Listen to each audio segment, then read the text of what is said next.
Bismillahirrahmanirrahim.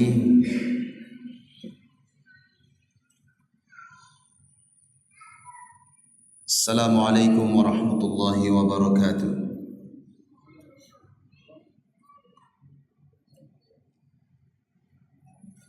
Alhamdulillah,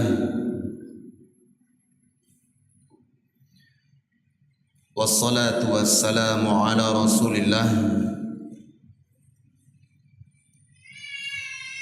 wa ala alihi wa ashabihi wa man tabi'a hudah. Ashhadu an la ilaha illallah wahdahu la syarika lah wa ashhadu anna Muhammadan abduhu wa rasuluh sallallahu alaihi wa ala alihi wa sahbihi wa sallam. Yaqulu Rabbuna tabaraka wa ta'ala, ya ayyuhalladzina amanu taqullaha haqqa tuqatih wa la tamutunna illa wa antum muslimun. Amma ba'd. Para hadirin muslimin dan muslimat yang dirahmati Allah Subhanahu wa taala, alhamdulillah, dengan nikmat dan karunia Allah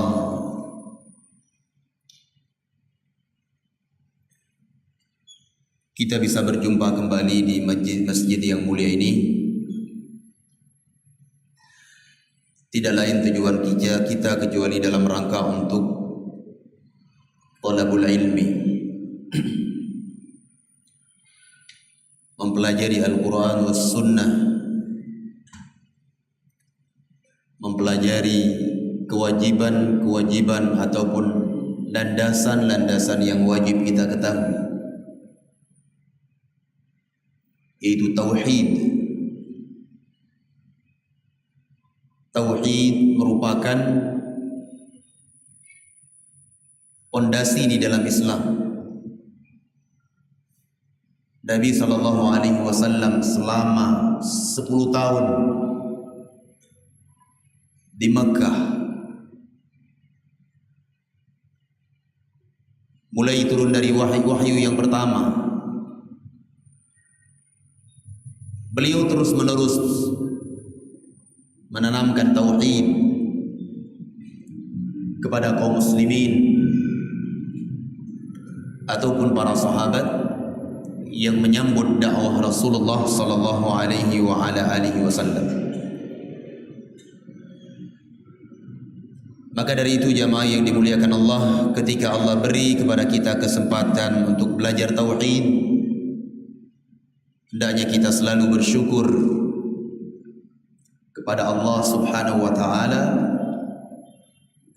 dengan harapan Allah Subhanahu wa taala akan beri kepada kita al-istiqamah, dan Allah Subhanahu wa taala kokohkan kita di atas iman wa taqwa sampai kita bertemu dengan Allah Subhanahu wa taala. Jamaah yang dimuliakan Allah Subhanahu wa taala, pada pertemuan terakhir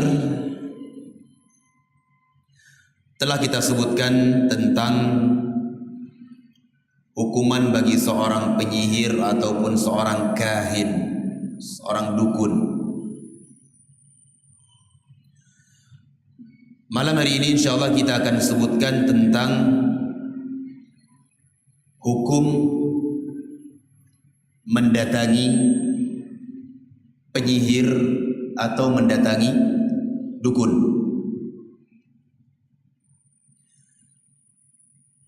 Jamaah yang dimuliakan Allah, di dalam bahasa Arab,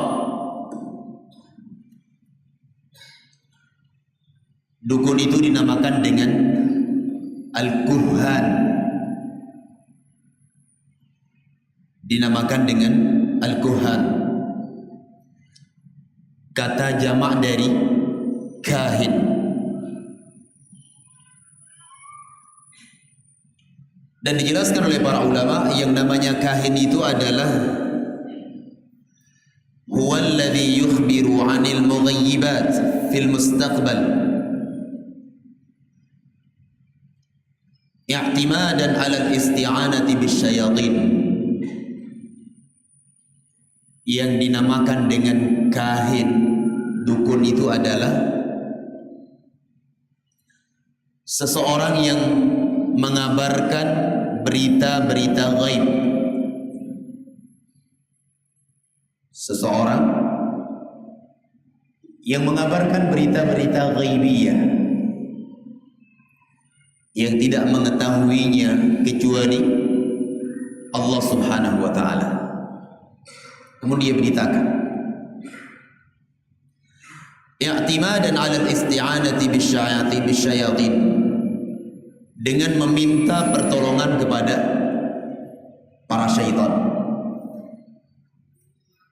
Ini dinamakan dengan kahin, dinamakan dengan dukun, penyihir, atau dengan bahasa kita sekarang lebih dikenal dengan orang pinter, paranormal. Sama saja itu maknanya. Iya. Jemaah yang dimuliakan Allah, sebagaimana yang telah kita pahami bersama bahwa yang namanya perkara gaib itu tidak ada yang mengetahuinya kecuali Allah Subhanahu wa taala. Kecuali Allah Subhanahu wa taala. Bahkan Rasulullah sallallahu alaihi wasallam saja beliau tidak tahu perkara-perkara yang gaib kecuali apa yang dikabarkan oleh Allah Subhanahu wa taala kepada beliau. Seperti Nabi sallallahu alaihi wasallam mengabarkan di akhir zaman nanti akan turun Nabi Isa, akan keluar Al-Imam Mahdi. Ini berita-berita ghaibiyah jemaah yang dimuliakan Allah. Nabi sallallahu alaihi wasallam tidaklah memberitakan ini kecuali wahyu dari Allah Subhanahu wa taala. Allah berfirman di dalam Al-Qur'anul Karim, "Wa ma yantiqu 'anil hawa in huwa illa wahyu yuha." Tidaklah Nabi Muhammad tersebut, kata Allah, berbicara dengan hawa nafsunya, melainkan wahyu yang Allah Subhanahu wa taala wahyukan kepada beliau. Ini Rasul. Sehingga jemaah yang dimuliakan Allah, urusan ghaibiyah itu adalah rahasia Allah Subhanahu wa taala. Allah tidak beritakan kecuali kepada orang-orang yang diridhai oleh Allah Subhanahu wa taala dari kalangan para nabi. Datang dalam sebuah riwayat dikeluarkan oleh Imam Muslim rahimahullahu taala di dalam kitab sahih beliau. Aisyah radhiyallahu taala anha mengatakan, coba perhatikan ini ucapan Aisyah, sahabiyah yang mulia, istri dari istri-istri Nabi. Beliau mengatakan, man za'ama anna Muhammadan sallallahu alaihi wa ala alihi wa sahbihi wa sallam yukhbiru bima sayakuna fil ghad faqad a'dhama 'ala Allahil firyah. Ini ucapan Aisyah. Beliau mengatakan, barang siapa meyakini bahwa Nabi Muhammad sallallahu alaihi wasallam beliau bisa memberitakan sesuatu yang akan terjadi di esok hari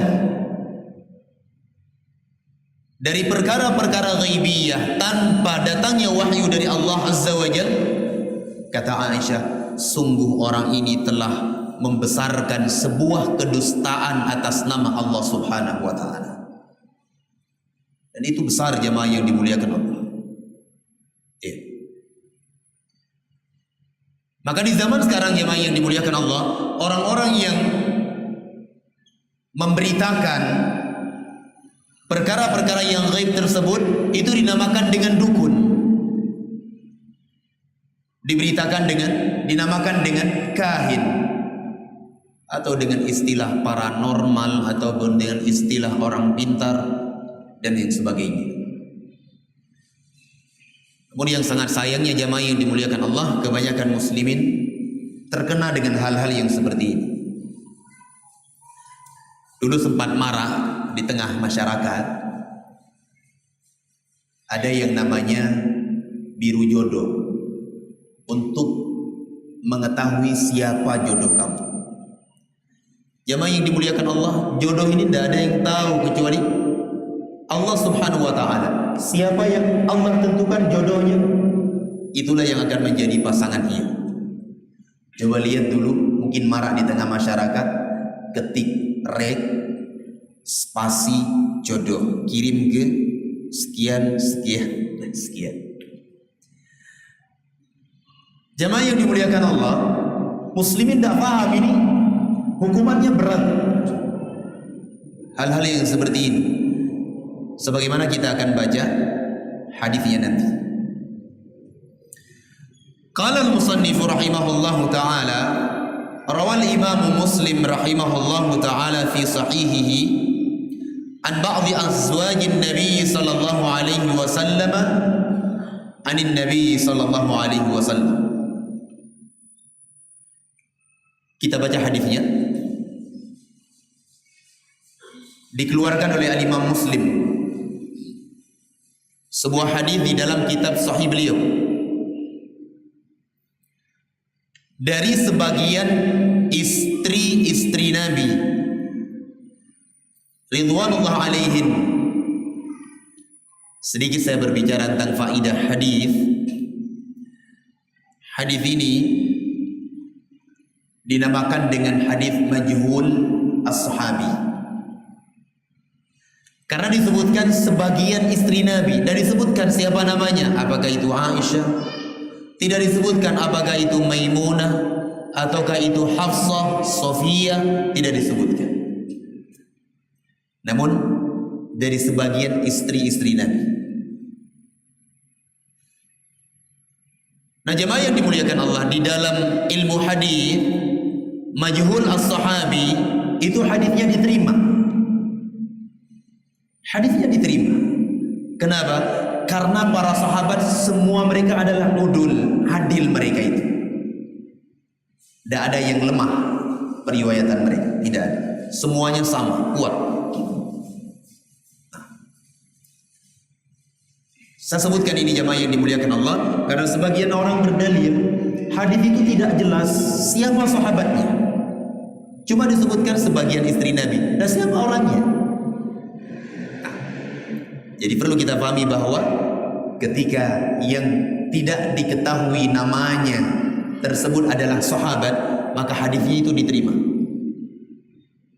Misalnya datang sebuah hadis an rajulin min ashabin Nabi, dari salah seorang sahabat Nabi. Itu hadisnya diterima jemaah yang dimuliakan Allah. Kenapa? Karena majhul sahabi itu makbul, diterima hadisnya.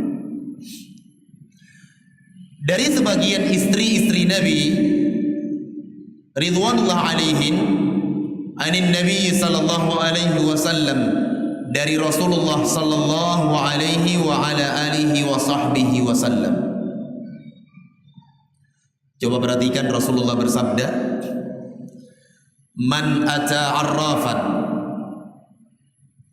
fasa'alahu an syai'in fasaddaqahu lam tuqbal lahu salatun arba'ina yawma.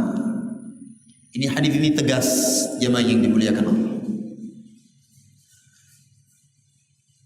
Rasulullah bersabda, barang siapa mendatangi arrafan, tukang ramal, atau orang yang suka memberitakan hal-hal yang gaib. Ada sepeda motor hilang, oh kamu pergi ke si fulan itu, tanya ke beliau itu. Di beliau sebutkan sepeda motor bapak yang hilang ada di kampung fulan, di perempatan ini, nanti di situ ada sebuah rumah, di depan rumah ada sebuah pohon. Di situ. Datang ke situ ternyata nggak ada. Na'udzubillah. Ya, ini kebiasaannya seperti ini jamaah yang dimuliakan Allah. Nggak pernah ketemu. Sudah sepeda motornya hilang, nggak ketemu, kemudian kena lagi dengan hadis ini. Barang siapa mendatangi tukang ramal ataupun orang yang memberitakan berita gaib, ia tanya sesuatu kepadanya, kemudian dia benarkan. Ia benarkan beritanya. Nabi mengatakan tidak diterima solat orang tersebut selama 40 malam. Tidak diterima solatnya. Ya. Nanti kita akan sebutkan apa maknanya. Namun yang jelas jemaah yang dimuliakan Allah, ini banyak sekali terjadi dan mengenai saudara-saudara kita muslimin. Faktor yang paling terbesar adalah kejahilan. Tidak punya ilmu. Coba bayangkan hadis yang sangat tegas disebutkan oleh Nabi SAW. Barang siapa mendatangi tukang ramal ataupun dukun atau orang yang memberitakan berita-berita yang gaib, ia tanya sesuatu kemudian dia benarkan, solatnya itu tidak diterima selama 40 malam.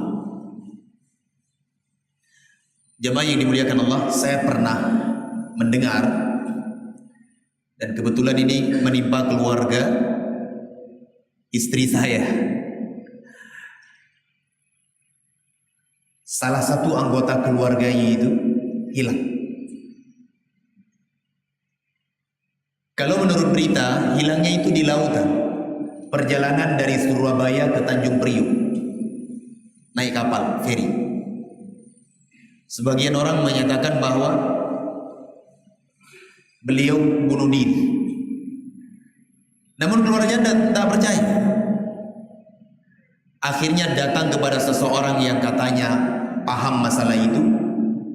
Ya, bertanya. Digambarkan ciri-cirinya seperti ini. Warna kulitnya seperti ini. Sudah selesai semuanya, baru orang tersebut mengabarkan ini 50% masih ada, 50% lagi nggak ada lagi. Kira-kira jawaban seperti ini gimana ini kita sikapi ini? Cukup membingungkan jamaah yang dimuliakan. Sudah pulang, kasih sedikit uang. Yang anehnya jamaah yang dimuliakan Allah percaya kepada yang seperti ini. Padahal dia beritakan 50% masih ada, 50% lagi sudah nggak ada. Bingung akhirnya. Ingin melakukan pencarian sudah bingung. Mau gimana coba? Na'udzubillah. Nah jemaah yang dimuliakan Allah, coba perhatikan Nabi SAW dengan tegas mengatakan, barang siapa mendatangi arraf, dukun, paranormal, orang pintar dan sebagainya, tidak diterima solatnya tersebut selama 40 malam. Dan kata para ulama, ini merupakan al-wa'idus syadid, ancaman yang berat, ancaman yang besar dari Rasulullah sallallahu alaihi wasallam. Keras sekali ancamannya. Dan dijelaskan oleh para ulama, yang dimaksud dengan tidak diterima hadis, tidak diterima solatnya selama 40 malam, ay la thawaba lahu fiha, tidak ada ganjaran pahala di dalam solatnya tersebut. Percuma dia solat. Dia solat sekedar melepaskan kewajibannya saja, pahalanya tidak ada. Ganjaran pahala dari Allah Subhanahu wa taala tidak ada. Sehingga makna hadis ini, jamaah yang dimuliakan Allah, yubayyinu sallallahu alaihi wasallam al-wa'ida al-mutarattiba 'ala adh-dhahabi ila al-kuhani wa nahwihim li su'alihim 'anil mughayyabat allati la ya'lamuha illa Allah, anna jazaa'a man fa'ala dhalika hirmanu min thawabi salatihi li muddati 40 yawman. Coba kata para ulama, hadis ini Nabi sallallahu alaihi wasallam menjelaskan tentang ancaman terhadap orang yang datang ke dukun ataupun yang semisalnya bertanya sesuatu tentang hal-hal yang gaib yang tidak mengetahui urusan tersebut kecuali Allah Subhanahu wa taala, bahwa balasan bagi orang tersebut adalah diharamkan pahala salatnya selama 40 hari 40 malam. Na'udzubillah, na'udzubillah.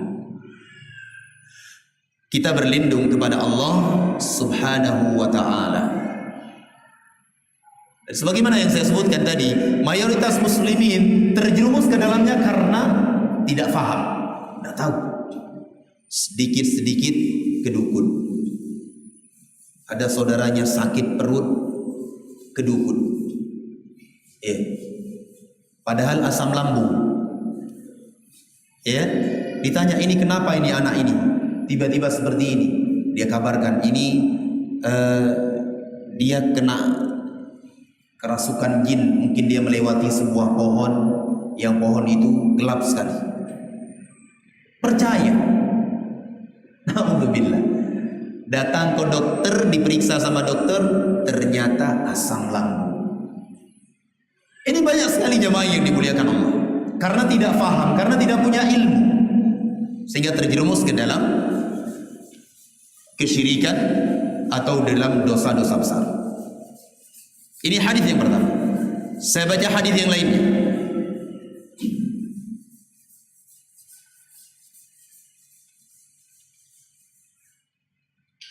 An Abi Hurairah radhiyallahu taala anhu. Datang dari sahabat Abu Hurairah radhiyallahu anhu,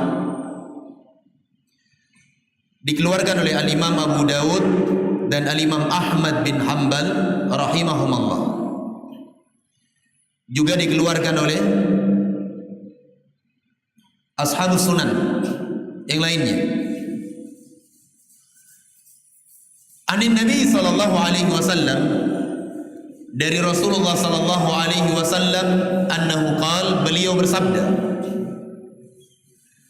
kata Nabi sallallahu alaihi wasallam, man ata kahinan fasaddaqahu bima yaqul, barang siapa mendatangi seorang dukun ataupun yang semisalnya, kemudian ia benarkan apa yang diucapkan oleh dukun tersebut, faqad kafara bima unzila ala Muhammadin sallallahu alaihi wa ala alihi wa sahbihi wasallam, sungguh ia telah mengkufuri atas sesuatu yang Allah Subhanahu wa taala turunkan kepada Nabi Muhammad. Nah, sekarang pertanyaannya, apa yang diturunkan kepada Nabi Muhammad? Al-Quran wa Sunnah. Karena di dalam Al-Quran, di dalam hadis-hadis Nabi, terdapat di dalamnya dalil adillah tentang haramnya perbuatan tersebut, haramnya mendatangi dukun, haramnya mendatangi tukang ramal dan yang semisalnya. Na'udzubillah. Haram hukumnya jamaah yang dimuliakan Allah. Sehingga jemaah yang dimuliakan Allah, hati-hati. Hati-hati dengan hal yang seperti ini. Jangan sampai kita terjerumus ke dalam bagian orang-orang yang mengkufuri Al-Quran dan Sunnah dalam keadaan kita tidak sadar. Dalam keadaan kita tidak sadar. Jemaah yang dimuliakan Allah Subhanahu wa taala,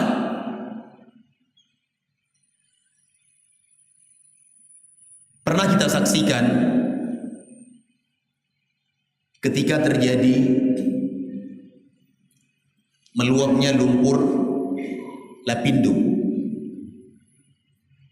di Sidoarjo. Kebetulan waktu itu saya masih di Jawa Timur. Nah, karena tidak ada cara untuk mengatasi masalah yang besar ini, akhirnya orang-orang di sekitar itu mereka kumpulkan para dukun dikumpulkan. Tidak tahu berapa orang dikumpulkan. Akhirnya mereka bermusyawarah, diambillah sebuah keputusan. Apa keputusannya? ambil sapi yang masih hidup sebanyak 7 ekor, cemplungkan ke dalam. Yang aneh ini masyarakat percaya. Percaya jemaah yang dimuliakan Allah. Dikumpulkan, ya, sapi sebanyak 7 ekor itu dimasukkan ke dalam. Sampai hari ini belum berhenti. Ya. Dulu kata guru saya di Jawa itu, kata beliau, itu baru berhenti Sumur Lapindo itu. Dukun seluruh Indonesia kumpulkan, masukkan ke situ, cemplungkan ke situ, berhenti insyaallah. Na'udzubillah. Hal-hal yang gak masuk akal jemaah yang dimuliakan Allah. Tidak masuk akal. Namun dilakukan oleh saudara-saudara kita pada hari ini. Padahal perbuatan ini mengarahkan mereka ke dalam apa? Kesyirikan kepada Allah Subhanahu wa ta'ala. Saya baca satu hadis lagi. Rawahul Bazzar bi isnadin jayyid wa rawahu Tabarani bi isnadin hasan. Diriwayatkan oleh Al-Imam Al-Bazzar dengan sanad yang baik dan dikeluarkan oleh Al-Imam At-Tabarani dengan sanad yang hasan dari Imran bin Husain radhiyallahu anhu marfu'an sampai kepada Nabi sallallahu alaihi wasallam. Rasulullah sallallahu alaihi wasallam mengatakan, laisa minna man tatayyara aw tutayyara lah aw takahhana aw tukuhina lah. Nabi mengatakan bukan dari golongan kami, ya, orang yang melakukan praktek tatayyur. Tahu tatayyur ya? Tatayyur ini ma'ruf. Sebenarnya bukan pembahasan kita, namun sedikit saya jelaskan masalah tatayyur. Tatayyur ini adalah mengundi nasib baik atau jelek dengan lintasan seekor burung. Kenapa dikatakan tatayyur? Karena orang Arab dulu mereka mayoritas pakai apa? Pakai burung. Kalau mau safar, berjualan, mereka lemparkan burung ke atas.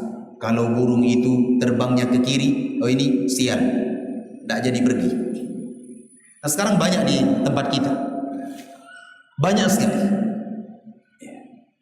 Di antaranya apa? Gak boleh beli garam di malam hari. Ada tidak? Nah, kenapa? Sial. Coba pikir dari sisi mana sialnya? Gak masuk akal. Secara Al-Quran dan Sunnah menyalahi. Gak boleh beli besi di malam hari. Nah ini tatayyur. Kalau nabrak kucing, kucingnya itu diambil, dibalut dengan baju, kasih garam, kemudian dikebumikan dengan sopan. Ya, nabrak manusia, lari, kabur. Kan aneh yang seperti ini. Ini tatayyur jamaah yang dimuliakan Allah. Ada lagi, ya, ketika ada kupu-kupu yang hinggap di rumah. Ya, ini ada tamu ini, najami yang si Adri. Ini termasuk tatayyur jamaah yang dimuliakan Allah. Tidak dibenarkan. Sehingga Nabi mengatakan barang siapa melakukan praktek tatayyur ataupun melakukan praktek perdukunan, atau dia datang menanyakan sesuatu kepada dukun, ya, kata Nabi sallallahu alaihi wasallam, faqad kafara bima unzila ala Muhammadin sallallahu alaihi wa ala alihi wa sahbihi wasallam. Ya, sungguh dia telah mengkufuri terhadap sesuatu yang Allah Subhanahu wa taala turunkan kepada Nabi Muhammad, Al-Qur'an was sunnah. Jelas sekali di dalam ayat-ayat Allah, di dalam hadis-hadis Nabi tentang haramnya perbuatan ini. Maka dari itu jamaah yang dimuliakan Allah, apa yang telah kita baca dari hadis-hadis ini, semoga ini menjadi ilmu bagi kita. Abdullah bin Abbas radhiyallahu anhuma, beliau pernah mengatakan tentang sebuah kaum yang mereka percaya kepada seseorang yang dikenal namanya Abu Jad. wa yanzuruna an-nujum, dan orang ini katanya ahli nujum, ahli melihat sesuatu yang gaib. Ya. Beliau mengatakan, ma ara man fa'ala dzalika lahu indallah min khalaq. Saya melihat, saya berpendapat, kata Abdullah bin Abbas, bahwa orang ini tidak akan mendapatkan apapun di sisi Allah Subhanahu wa taala kecuali adab. Kecuali adab. Akibatnya apa? Akibatnya adalah karena melakukan praktek perdukunan. Pada pertemuan yang lalu saya sebutkan bahwa dukun itu, para penyihir, para dukun, mereka itu bisa mengabarkan hal-hal yang seperti itu, atau dia mampu melakukan hal-hal yang terkadang di luar dari kebiasaan, atau dinamakan dalam bahasa Arab dengan al-khawariq. Itu dengan meminta pertolongan para syaitan, dan syaitan itu tidak mungkin mau membantu kecuali syaratnya apa? Yang paling utama, syirik dulu. Atau yang kedua adalah menghina Islam, menghina syariat Islam. Coba lihat sekian banyak para dukun itu, mereka mencatat kalimat la ilaha illallah sebagai syarat dengan, mohon maaf ya, dengan darah haid wanita. Na'udzubillah. Bukankah ini penghinaan? Ini penghinaan terhadap agama kita. Sebagian mereka ada yang meletakkan Al-Quran di dalam kamar mandi, di bawah keset. Setiap kali masuk diinjak. Setiap kali masuk ke dalamnya diinjak. Bukankah ini pelecehan terhadap Islam dan Al-Quranul Karim? Nah, orang-orang yang seperti ini kita percaya, tentunya ancamannya sangat besar di sisi Allah Subhanahu wa taala. Wallahu taala a'lam bissawab. Masih tersisa waktu 5 sampai 10 menit, mungkin ada yang mau ditanyakan terkait dengan pembahasan kita malam hari ini. Saya persilahkan.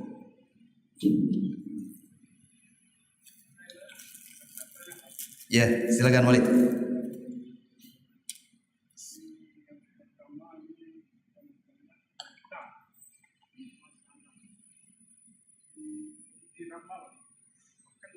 Ramalan itu nanti pada tanggal yang akan terjadi gerhana matahari.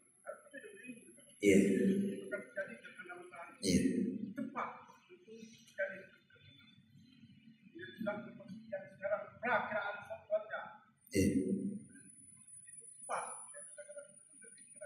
Baik.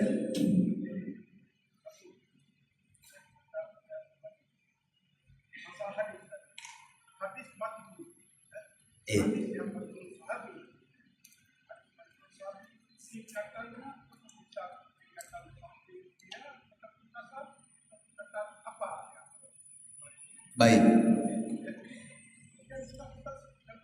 Ada Abu Daud Ahmad, kemudian disebut ashab sunnah. Apakah Abu Daud itu tidak ashab sunnah? Iya. Baik. Pertanyaan sangat bagus.